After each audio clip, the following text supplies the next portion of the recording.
What's up, everybody? We're back out here in the garden real quick before it starts raining again. Just got done with a lift. So the gains part of the whole name, gardening for gains. But I just wanted to come out here real quick just to give a little update here. So here's our garlic. Make sure I'm getting this right here so you can actually see it. And then if you look closely, like especially right here, we got some garlic, some baby garlic that's popping up. So that's good to see. I think it's only been like a week that we've had it in the ground. So awesome to see that progress so far. And then if you look down here, we've got some onions. I'll try to get you a little bit closer. Actually, here's a good little example. This little guy, that little guy, and it's just growing all down the line. So I'll get you in close so you can maybe see.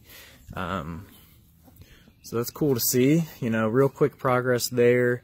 Our mint is also growing in with the garlic right here, and then got some oregano doing pretty well over here. So obviously there's some weeds we need to get cleared out, and then a lot of that actually that looks like weeds right there is actually mint. And then as you can see again, raspberries are really starting to take off. So I'm really happy to see that. I was a little worried. You know, actually this one isn't doing great because basil bit that one in half. So I had to cut that one all the way down to the ground. But everything else seems to be growing pretty well. You know, these guys are looking really green. These raspberries are looking really green, especially this one right here. This is the golden Ann raspberry. And I think it's really due to the fertilizer that I used, which is called Higher Bricks. And it's actually made here in Ohio, over in Delaware, by a family farmer.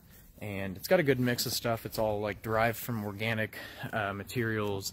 It's got like, you know, kelp, humic acid, phosphorus rocks, so slow controlled release fertilizer components, I guess you'd say. So then going back over here, we have our middle bed, which this is going to be, last year this was a mix of, well, it was all just peppers. So it was like habaneros, jalapenos, and bell peppers. Jalapenos and habaneros did a lot better. This year we're doing a little bit different. So up here in the top, actually this is another reason I wanted to do this video, is to show you some of the pest problems that we're having this year. So as you can see, there's 1, 2, 3, 4 holes right there. And this is where we had planted, and then there's another one, there's another one, there's another one. So I don't know if it's birds, or we have a lot of robins that usually come in the garden and are always digging up worms, but I don't think they'd cause that kind of damage. So I might have to set some mouse traps, or I think it actually might be squirrels. So, you know, on one hand, you kind of want to get upset about that, but on the other hand, it's like, well, it's just time to adapt and, you know, and learn. You know, obviously it's, you're in the ecosystem of the wild now, even if you're in town. And, you know, you're fighting for your food as much as they are. So that's how I'm going to kind of look at it. But what we planted up here is we got this bed, you know, nice and tilled in, looks really rich. And we got some turnips and carrots that we put up here. So I think what they're getting is either, I don't know if they're digging up maybe some of the, and there's the robin right there, there's the culprit. So it looks like bird netting is going to be what we're going to have to do. So it's a good thing I got some in the garage. And I don't know, it's going to be a whole different ball game now. So might have to actually create an enclosure. You know, as you can see, we've got a fence along here already, and that's to block the dogs. And you know, I thought it would take the squirrels and rabbits out of the equation, but now we got to battle with the birds. So and they've actually been getting into my root pouches over here. So let's go around here. We've got a little path. We can actually walk through this little area by the blackberry, and that's pretty much the only spot we don't have something growing. And check that out. That's the currant. This is a pink lemonade currant, and I guess you would just say it's kind of like a berry cherry mixture. I've actually never had one, but you know, was kind of interested to, I don't know, just to see if we could grow it and see what happens. So and this is our kale. I don't know what happened here. I think it was a transplant shock, and looking this up, it looks like it actually might have been a fungus. So I don't know what happened or where it happened, so you know, kind of starting off the year with a lot of fails. The good thing is nobody likes kale. You know, it's all right to me, but I don't know, live and learn.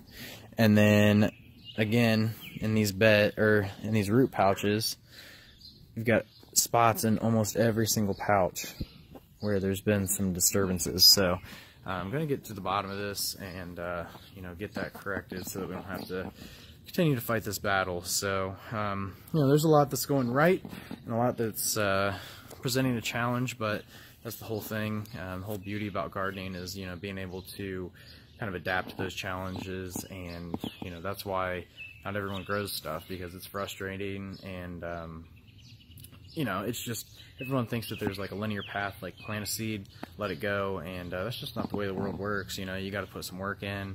If you didn't have challenges, it really wouldn't be fun, because you don't have anything to, you know, really hold you back from success. So if everyone could do it, you know, it wouldn't be worth it. So that's the way I'm looking at it. All in all, having a pretty good start to the growing season. So probably take it upstairs inside. Actually, we did that the other day. So I'm just trying to keep a nice steady stream of vlogs, you know, logging our progress and talking about like the supplies we're using, the challenges we're facing, you know, like this right here. So this is a really crappy door that I've just left, and I just kind of hook it into this chicken wire fence or whatever you want to call it. So I've actually got some bamboo that I'm going to use, and I'm just going to kind of weave it together, or you know, tie it together with some twine, and then you know, just make a door here, and then probably put one down at the end so that we can have access down there too. So you know, a lot that's in the works, and you know, just trying to make sure that we have enough to provide for everybody. We're doing good on the garlic and onion front. You know, honestly, the raspberries, we might have enough to distribute out to people too. So that'll be a nice little surprise, and definitely make it worth the $15 a week. You know, and we're shooting for a bi-weekly delivery right now, just to make sure we've got enough supplies. And you know, that could always go up, you know, depending on demand and obviously supply. So excited for the challenges and seeing how we're going to overcome them. So stay tuned for everything. If you guys have any questions or challenges that you're facing, feel free to shoot me a DM, leave a comment, and I'll be happy to help or address it on a future vlog or in a podcast too. So and if you want to check that out, that's on Anchor. But otherwise, I'll be posting a lot more on Facebook natively, so that not having to like redirect out to YouTube, and you know, just making everything a lot easier. So thanks for tuning in. As always, I appreciate it.